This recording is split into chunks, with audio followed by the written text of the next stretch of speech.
Hello and welcome. My name is Rafaela Estrella and I am an employee relations specialist. I equip leaders with the knowledge and confidence to navigate through difficult conversations in the workplace. My 10 plus years of leadership and human resources experience has allowed me to become an independent consultant for leaders across the globe to help them embrace diversity, equity, inclusion, and belonging to help their teams be engaged.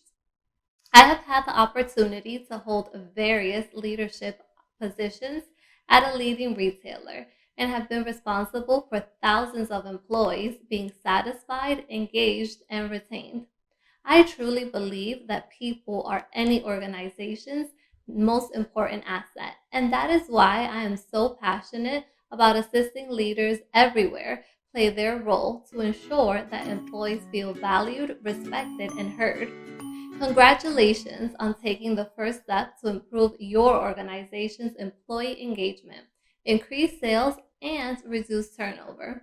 I hope that through this course, you learn how to improve overall employee engagement at your organization and retain the best talent.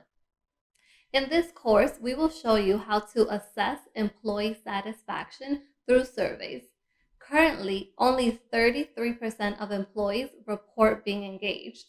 Did you know that unengaged employees cost U.S. companies approximately $550 billion a year? In the first section, we are going to take a look at how to properly conduct an employee engagement survey. In our next section, we will go over how to analyze the results from the completed survey. Most importantly, we will look at how to implement changes to guarantee that you retain the best staff possible. Let's get started.